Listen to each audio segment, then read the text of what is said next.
Welcome back to the Maturity Project. I'm your host, Chad Everett Broshears. Today's conversation is the eighth area of maturity, that is spirituality or uh, purpose, really. So, for clarity reasons with this particular education, there's eight areas of maturity. The biggest challenge that I have found that people are dealing with in life is they don't have balance in their life. They become really, really good at something. On average, we get a lot of people that become experts or specialists. You get scientists, you get engineers, you get athletes, you get financial moguls, and just you get all kinds of stuff. But if you've ever taken the time to actually look at what the value of life is, and then you look at when you get past the awe of what somebody is going through, like whatever they've accomplished in their life, right? Like if you were to meet Elon Musk, again, I use him regularly. He's the richest man on the planet, um, at least currently, and the man has created a lot of incredible things. You can easily tell he's on fire with purpose. But what is he missing in his life? Now, I'm not saying there's a flaw in it. There's not. There's no real right way to live life. It's just a question of how fulfilled do you want to be in life. What we do is we get real caught up in the outcome of something specific about a person. And then we forget about it. We don't even pay attention to the rest. We don't even consider the rest usually. We're like, oh, okay, well, that person owns this, so therefore they're accomplished. Jeff Bezos owns Amazon, so therefore that's that. Bill Gates has this, and therefore, and we just keep going through, and we don't really just take the time to say, how happy are they? How fulfilled are they? Do they seem like they're having the kind of life outside of that attribute that we all acknowledge and admire about this person? What else is there? It is not uncommon for somebody to be business successful and they can't keep their marriage or their family together, and they've gone through multiple marriages. It's not uncommon that somebody is business successful, but yet their body's failing them and their doctor has already told them, if you don't make some changes, you're not going to make it, or you're not going to be around long. I know many people that fall into that category, because I was in the fitness industry, so they pretty much came to us, and they go to us to try to help create some change. But the point of it is that we're not well rounded typically. We're taught that we need to be one thing as our identity and then let that be it. But being well rounded can be found in being actually attributing development and growth opportunities in each one of those eight areas. So um, I won't belabor you with it on this video. I've done it many, many, many times. As far as go over the eight different areas. If you're interested, I'll send you an email that does have the eight areas in it. It's a document that I put together. It's just a basic starter. And it's at, send me an email at yourmaturityproject@gmail.com. That is YOUR maturityproject@gmail.com. I'll send it back over to you, okay? We start a quick little dialogue. All right, so here's the thing. Purpose. Purpose being the eighth area. Spirituality, right? You can find purpose through religion. You can. And you can be involved in religion and have no purpose. There's not a guarantee, because you're dealing with something in the spiritual world, religious things like that you're going to be infused with purpose. You may take on the purpose of the religion, you may not. Now, you can have it without religion, or you can find it in religion. There really is not a set. It's not as easy as just saying, okay, well, I'm going to do this thing and find my purpose. For me personally, I have been somebody who's willing to take risks my entire life. I've always stood out in some way. This is, again, none of these are brags. There's just something different about my wiring. I see things a little different. I've been asked for my advice for a long time, and now I won't give advice for many reasons, and you can get that from other videos. But I can give insights, and I can support people through thoughts and experiences that I've had, and then just talk to them about their own experiences and let them come to their own conclusions. But I've always just had this different knack about me. I seem to understand people a little bit differently. Not saying I understand people completely, because I don't think anybody actually does understand people completely. But we can understand a pretty decent degree of people based off of the way that they think. especially with interactions. But anyway, not to digress too far. I've just had this ability. It's pretty interesting overall. Everyone seems to have something that's really unique about them. Everybody. I've never met someone that doesn't have something unique about them.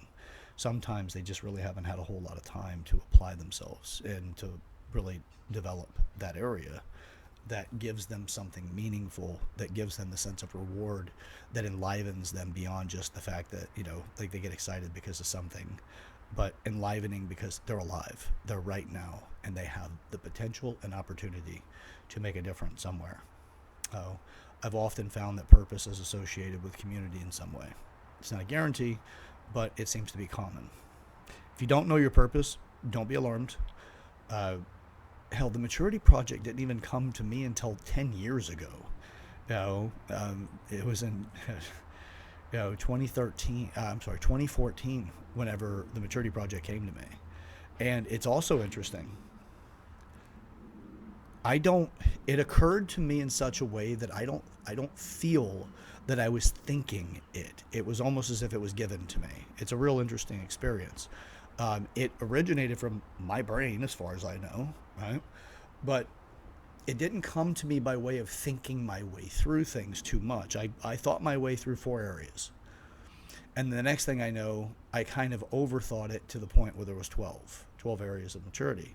And I'm like, wait, no, 4 of those fit into other categories, and then I condensed it down to 8. But it hit me that it was important that I understood this, and it all started to really connect. Lots of dots that I've experienced in life started to connect. Prior to this moment, I thought fitness was my purpose. I thought inspiring people to become healthier was my purpose in life, the thing that made me feel the most alive. And what it was is that I was just very fluent in fitness because I spent a lot of time, reading and developing myself in the fitness industry. And I just thought that was the thing. Well, it turns out it's contributory to my purpose, but it's not it. It's there, but it's not alone. Turns out there's 7 other areas that are associated with my purpose. It is the maturity project. That's just the packaging of it. It has to be put into some sort of package, right? So that it can be consumed. Because it must be consumed in order to work. So I've thought several things. At one point in time, I thought working for a specific company was my purpose because I was less mature. It is really, I'm like, hey, it's my purpose because I feel best over here and I feel like I'm making a difference and that. And then it's also I get a nice paycheck and whatever. That's all changed. It's what are you willing to take the big risk for? But when you think about the risk, it does not weigh the same on you as the regret of not taking action for the thing that you know that you really are called to do. So the possibility of not getting a big paycheck, or the possibility that you might go broke. Now, my goal with the Maturity Project is to try to offset and mitigate the negatives, to do everything that I can to try to reduce the harm and the hardships you'll go through. Now, I want you to get every single lesson you need to realize the life goals that you have. I want you to have every single challenge that is a lesson. By the way, lessons show up all the time. All the time. They show up every single day, multiple times a day. They could show up all day long. Depends on exactly how big it is, that what kind of goal you have. There's several things that actually have to do with that. It's just your willingness to accept the lessons are showing up. When you start fighting those lessons is whenever it seems like you are actually going through a bit of a challenge. The more you fight it, the more of a challenge it seems to occur. So if you want something different, just look at the challenges that you're going through right now as a lesson. Now, I have a series about Pandora's box that I talk about, because I like to package things in such a way that they're kind of poetic in their own way, or something that creates a mnemonic device that can help you recall what you're actually learning and how to utilize that thing what I'm talking about. Pandora's box is the collection of the challenges that the lessons you have refused to learn that have turned them into challenges that cause you to want to run, that cause you to want to get away from it, that makes you want to avoid them. And it occurs as if it's chaos, because an untamed challenge is chaos. A tamed challenge is a lesson. So you have this stuff that goes into the chaos category. And you don't want that thing open because your life becomes destabilized whenever chaos is rampant. So you don't take on a lesson, that's a challenge, then it becomes an untamed challenge, which is a chaotic experience. So I want to try to reduce that as much as possible, but the Maturity Project does give us the greatest potential to offset a lot of these things, because I really do want to make a difference as much as I can. I don't know everything, and I'm not going to try to pretend that I do. I'm not your guru. I'm here to share the experience I've had in life and to develop an education with the people within the community that creates something that makes a difference for as many people as possible. We have enough challenges going on. We have what seems like a world falling apart in front of our eyes, right? We're divided. We seem to be ready to hate family members if they don't see the world the way that we do. Why are we this way? How did we get here? And I will say that, in my opinion, the reason why we got here is because we had too many people. You've given too many people the right to think for us. You turn on the news, they don't tell you how to think. I'm sorry, they tell you what to think, and they tell you how to feel. They don't tell you how to think. You're not even given the critical opportunities to assess the situation because you're hit by emotion, and it has an ability to disarm you. We really have more of a righteousness now. There's all kinds of reasons to divide us from each other.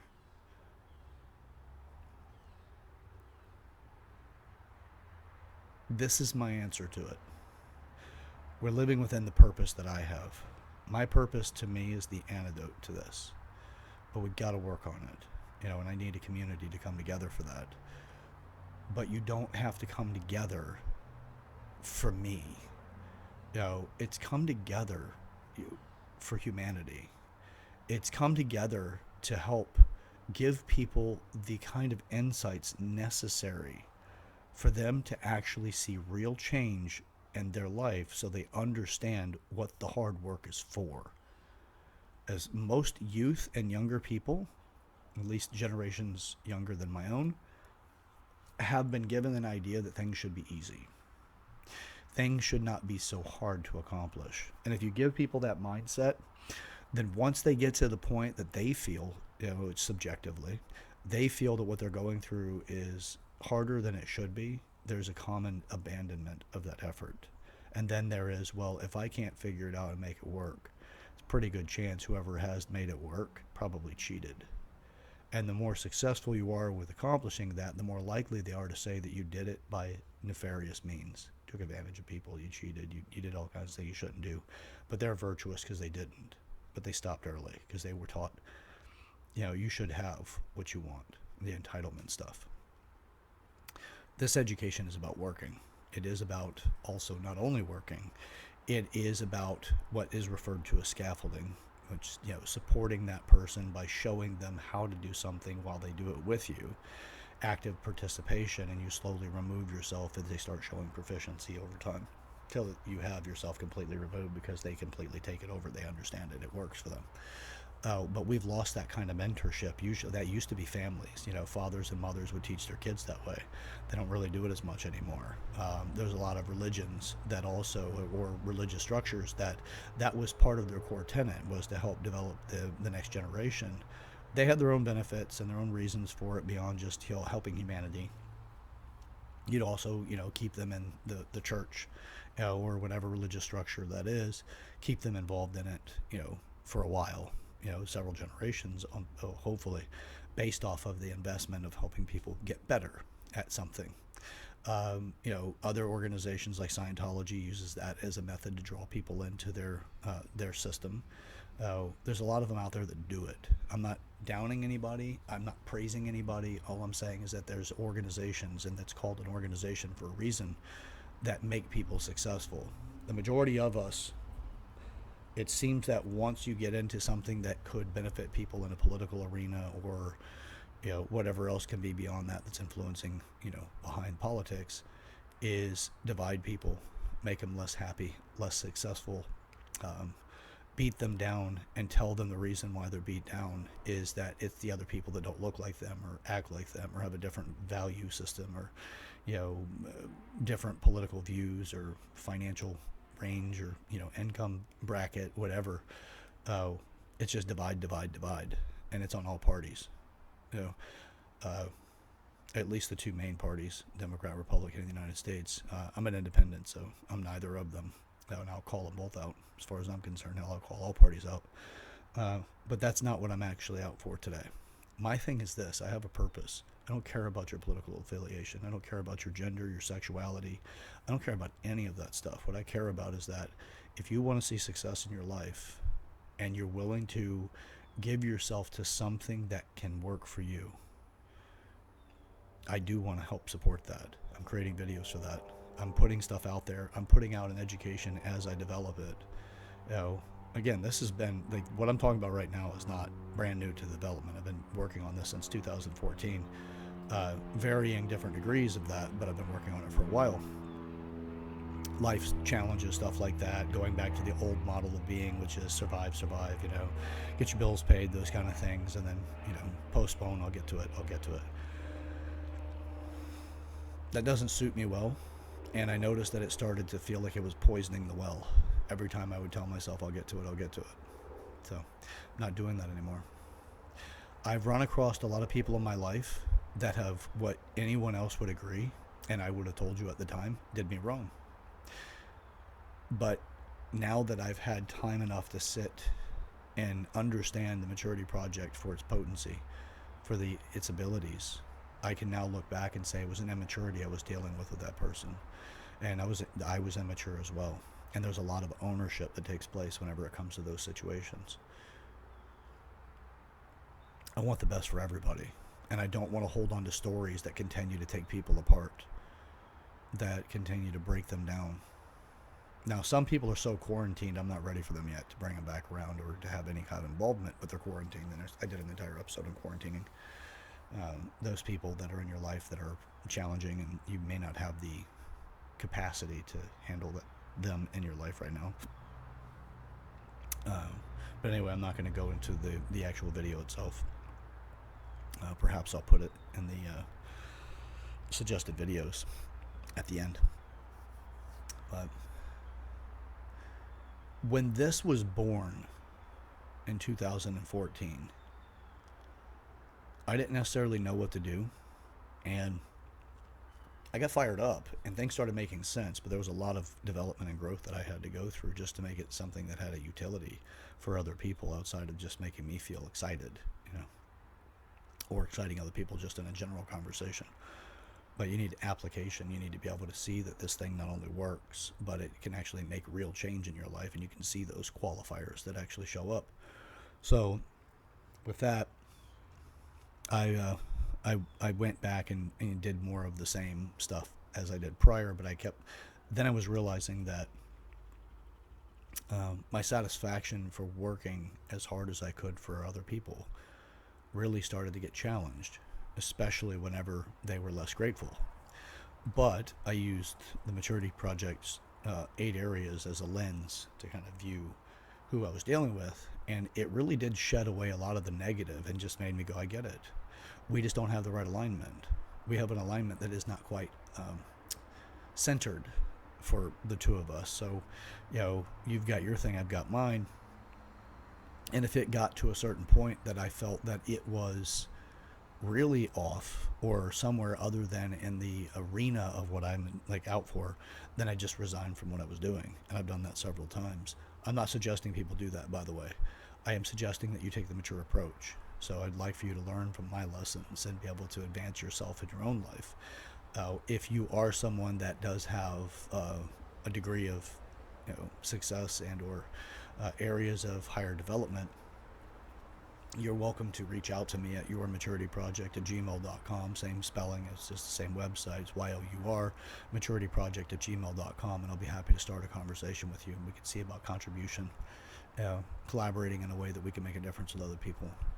Well, there's 8 different areas, and inside of each one of those areas, there's all kinds of derivations. But as a consumer, as somebody that could actually take part of this education, you don't need to worry about knowing all of it. You don't. That's what my requirements are. I need to learn, the larger scale of things so that I can better understand it in such a way that I could bring it to other people's views. I'm seems that I'm a teacher by nature. I'm called into it. I truly want to make a difference. And I'd like to be able to continue to give my life's experiences, insights, and thoughts in a way that could change somebody else's situation, so that if you feel that you're painted into a corner, well, you know that you have options, where other people would feel like they're just stuck there, and they get frustrated and angry at the world because they feel they're stuck someplace. When you're stuck in a world that actually is moving, you fall behind. And then resentment comes into play. There's a lot of stuff that comes into play after that. I really do want to be able to free people of those things. So, finding that, again, back on track with the 2014 forward, I really was excited, but I didn't know what to do, and I still needed to pay my bills. So I went back into the old model, and I got back into work. I went back to the power industry for a year. I went into working at a box gym company, and then I created my own company out of that, which is a consulting company. I go in and actually fix gyms, from everything from marketing to management systems to profitability, or preparing the company to sell. I do all of that stuff, client retention, culture, all of those things. I felt for a while that was my purpose. It's not. It is a contributor to my purpose. So, but it's not it. Just because it enlivens you. But here's the thing. You don't have to make yourself wrong or to abandon the pursuit of finding what your purpose is simply because you realize the thing that you're really excited by isn't quite your purpose. You can be like, man, this gets me really fired up. But you're only really fired up whenever the scenario shows up. You're not fired up outside of that. You're not proactively creating the scenario to make things work. For me, it's like, it's incredibly versatile, so I don't have to have a specific situation occurring for me to feel like my purpose is active. It's in everything. Some people you meet, their purpose is more narrow, more specific, more concentrated, and it seems like they keep dragging everything about life into that category. I'm sure you've met the people that you could be talking about anything, and they bring up something that's so far to the other side of life. You're like, what the hell does that have to do with this? People that are, enlivened by social justice issues. And you're like, yeah, I went to the mechanic, and they told me this is going to cost this much.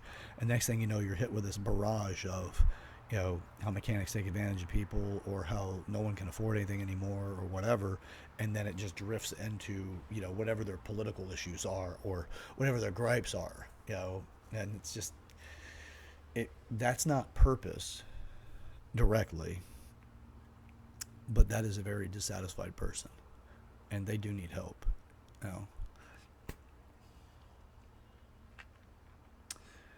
I'm living my life for this thing, and I'm doing everything that I can. Obviously, as I've said before, and I've said several times, production value is low right now because it's me fully committing to making this a daily thing. It is get rid of the look good and the worry that people are going to think, what are you doing? You're sitting there talking in a computer on a back porch. You can see a screen door and a screen behind you with lights and a little table up to the side, that kind of stuff. By the way, that's a kid's table. I'm not a giant.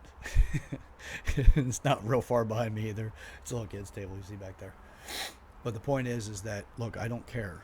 If I have to look bad in order for this to work, I'm good with it.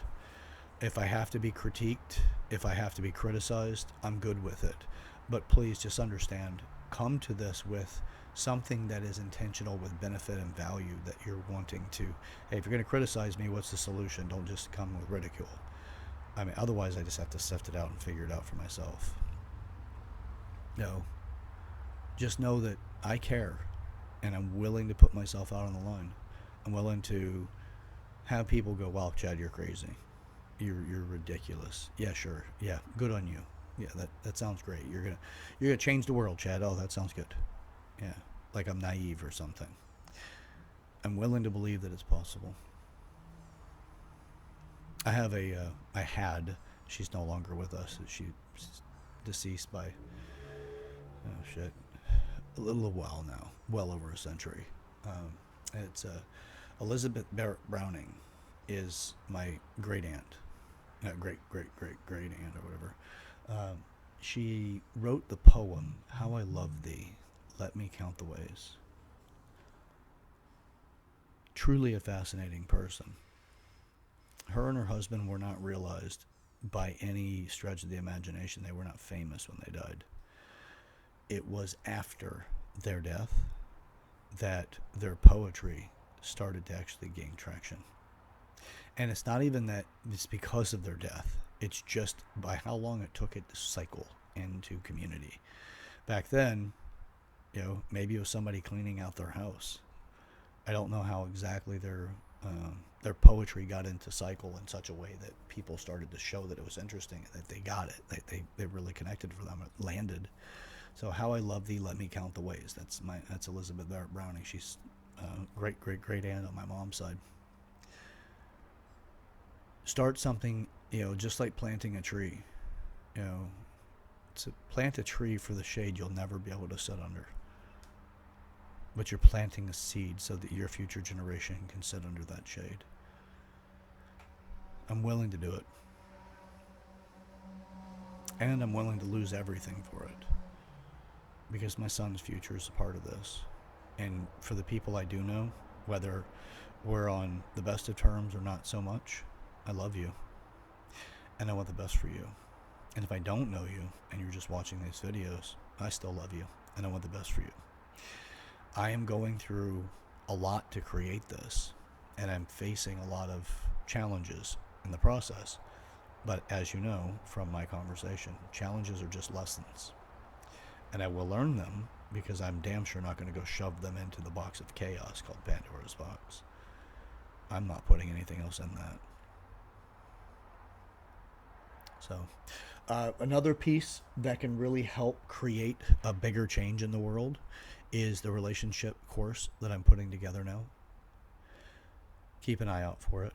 This relationship course goes over love languages, sex languages. It goes over the structure of the type of relationship that you want, whether that is a celibate or if it's monogamous or if it's ethical non-monogamy. The level of that relationship, whether it is friends with benefits, casual, long-term, or a power couple. What kind of core values you have, from an I core value stance to a we and an all core values. A way to truly illustrate who you are as a person in such a way that you could actually get full understanding from your partner, or at least a large perspective of understanding from your partner, and then an agreement that is written out that's between you and your partner or partners, depending on what type of relationship that you want to create, so that you have the most fulfilling experience. A lot of us just need to know what it's like to own a Ferrari, then we'll get to the relationship that we really want. But we need to get the flashy one. We need to date the person that's a 9 or a 10, or the person with a significant amount of money, or whatever the thing is that really is distracting you from other parts of your life. It's how do you get a deep, meaningful love with another person and get yourself out of the way so you're not the reason that your relationship is sabotaged. I'm creating that. And why? Because a lot of us, we're caught up with relationship stresses from friends with benefits to long-term relationships. Not as many power couples, but there's really not that many power couples out there anyway. You've got people that can't organize themselves in their relationship, how to raise their kids if they're going to have them, or if they've had them but they weren't planned, they were kind of accidental, whatever it might be. how to navigate that when the legal system gets involved, and all the rest of those things. And then you've got people that are dealing with their finance, their credit cards, their debt to income ratios, whether or not they start a business, if they're taking care of their body or not, if their community, if they don't really have a lot of friends. The things that are stressors that all show up create a processor issue in us. We want to process life, but when you've got 10% of your stress, that your total stress is generated by, let's say, your relationship, and then you've got 15% of your stress in your life is generated by your finance, and then another 10% of your stress, or possibly matching 15% of your stress generated from your business, you haven't gotten laid in a long time, or you haven't found satisfaction in your sex life, so you got that as a stressor dealing with, affecting you. You can't seem to balance yourself emotionally or figure out why other people can't connect with you well, so you got your emotions creating stresses for you. You're like, I don't even know, I kind of feel like I failed intellectually. I could have learned something else. If I would have known better from that situation, or before that situation, I would have done differently. So you have your intellect, bothering you about your experience.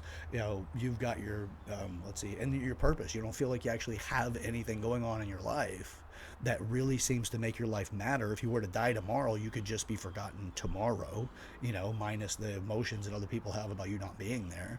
But the rest of the world wouldn't even know you ever existed. So yeah, your purpose is like weighing you down. Before you know it, you have so much stress affecting you that you can't be present enough to create a single solution, because every time you start creating a single solution, you've got another stressor that's just begging for your attention, and you go from that to that to that to that to that, and you're never creating any kind of completion to the challenges you're dealing with. You'll find that in this education, because this is the solution that I've found that works. You have to start dealing with those areas in a way that is making you more capable of dealing with it, maturing in those areas, so that you can start creating completion, and then you start untethering everything, and before you know it, now you've got a real opportunity to be present so that you can really create something. Because, by the way, when you're not present and you're trying to get away from the stressors in your life, the things you'll create will be the mechanisms necessary to get away from that stressor. And it's going to be condensed down to a very small thinking model, because you can't think openly in that moment. You can only think in a way that's trying to create a solution to the things that are giving you the reasons for a solution, the challenges that you're dealing with. So, with that being said, here's the deal. Oh, son of a bitch. Anyway, I got a call coming in from the UK. I got to answer here. All right. Well, from what I've got right now, this is it. This is my purpose. This is what I'm up to. It's a maturity project. I'm trying to reduce the challenges people are going through. So I'm tackling relationships. I'm also going through the 8 different areas of maturity, so that I can help give people a way of really trying to get through, to get to the point you can focus on your life, what you really want. So, all right. With that, my name is Chad Everett Broshears. I am the host of the Maturity Project. Thank you for tuning in to my purpose in life. Thank you for tuning in for the 8th area of maturity. Please put a comment in the comment section if you got something out of today's episode. Also, share this video with the people in your life that you really want to make a difference with. All right. Till next time, remember, the path to hell is paved with good intentions. Let's not make any more paths there, man. We got enough. We have enough. We got to create a different direction. Let's right this ship. We'll start laying the bricks necessary to take this place to heaven, right? Take it all to paradise of our own making. So, all right. Well, that's it for today. We grow through what we go through. Till next time. All right. Let's get up to something. Let's get up to it together. See ya.